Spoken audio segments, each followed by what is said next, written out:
This is Start Everything, Finish Nothing, written by Rolfe G. Arnhym, and read for you by Rolfe G. Arnhym. I'm Rolfe Arnhym. I want to share with you my book entitled Start Everything, Finish Nothing, The Curse of Modern Management. It's really about lessons that I've learned over multiple careers that will get you from start to finish and answers the question how to get it done. I've laid it out with an introductory prologue followed by 14 chapters. The prologue really is entitled A Massive Peacetime Troop Movement. Yogi Berra once said, "When you come to a fork in the road, take it." He was giving directions to Joe Gargiulo for reaching his home in New Jersey, but the aphorism is a profound meditation on time management. On any given day, you face a fork in the road. One branch looks clear, the other has an obstacle. You look at the obstacle and decide, all right, I'm going to take a break here, and I'm going to do something that perhaps is a little less easier, but will give me some satisfaction of having accomplished something today. You promise yourself you will return to the fork and look at the other branch tomorrow. You started your work with good intentions, but something got in the way. It doesn't make a great deal of difference what that obstacle is. It could be you just don't have enough time to get the job done, and you put it off to another day. It could be that you just don't know what to do next or how to do it. You could lack resources, financials, or material. You may have the wrong people. All of these are potential obstacles to keep you from going forward.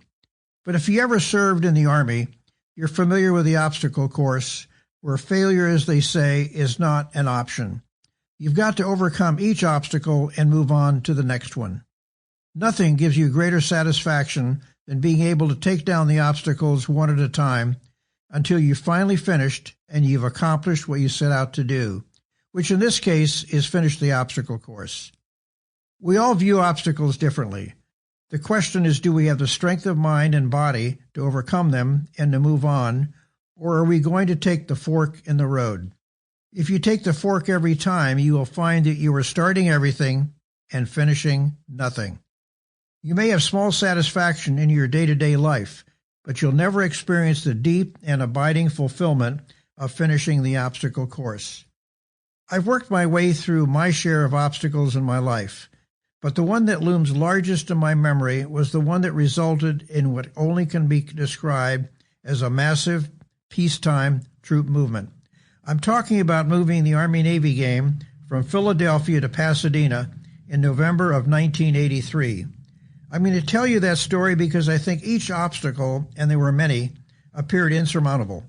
But every time one of these obstacles arose, I ignored the voice that told me to take the fork in the road and engage the obstacle. It was a great life lesson for me. I hope it is for you too.